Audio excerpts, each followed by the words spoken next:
संदीप दीक्षित ने कहा, अरविंद केजरीवाल के पास फ्री करने के अलावा कोई दूसरा एजेंडा नहीं। नई दिल्ली सीट से कांग्रेस उम्मीदवार संदीप दीक्षित ने आप प्रमुख अरविंद केजरीवाल पर साधा निशाना कहा। उनके पास फ्री करने के अलावा दूसरा कोई एजेंडा नहीं। संदीप दीक्षित ने कहा कि आप और बीजेपी दिल्ली को हम लोग फंड देंगे, कैसे इन तमाम। ये तो सब ठीक है, ये पिछले कुछ महीने 2 महीने से यही सब चीजें बार बार कह रहे हैं और इनका हर चीज को फ्री कर देने के अलावा और कोई एजेंडा नहीं है दिल्ली के लिए। भाई दिल्ली में अच्छा खासा पैसा है, अब ठीक है थोड़ी बहुत सहूलियत दीजिए, लेकिन उसके अलावा केजरीवाल के पास कोई दिमाग में दिल्ली को बनाना, आज दिल्ली नौकरियों के कारण करा रही है, उसके लिए कोई एजेंडा नहीं है। बताइए भाई, एम्प्लॉयमेंट का कोई एजेंडा है क्या?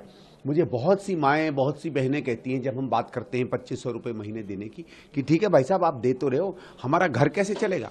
क्या जिंदगी भर ऐसे ही हमें रहना है? और महिलाएं वो सवाल पूछती हैं और इसीलिए हमें कह रहे हैं कि इनमें से चाहे भारतीय जनता पार्टी हो, चाहे आम आदमी पार्टी हो, नौकरी देने के क्यों नहीं वायदे करते? दिल्ली को समृद्ध बनाने के क्यों नहीं वायदे करते? ये पार्टियां चाहती हैं कि सारे समय नागरिक जो है उनके सहारे जिए, और उनके सहारे जिएगा तो एक तरीके से नौकर की तरह उन्हें वोट देगा।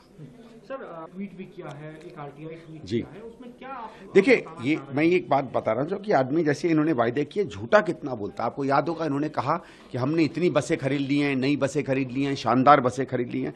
ये देखिए साहब, ये इनका जो है अभी एक आरटीआई निकल कर आया, मैं दिखाना चाहता हूँ। आप आरटीआई देखिए और उसमें देखिए क्या इन्होंने लिखा है कि डीटीसी ने पिछले 10 साल में एक भी नई बस नहीं खरीदी।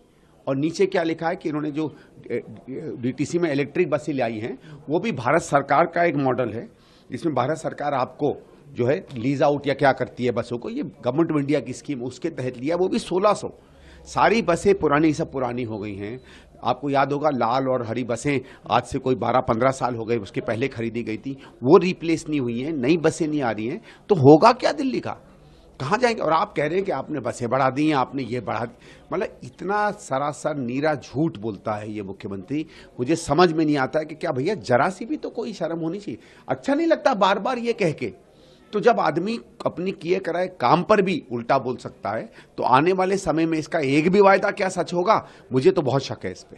અમારી તમામ માહિતીથી અપડેટ રહેવા માટે જોડાયેલા રહો S9 ન્યૂઝ સાથે।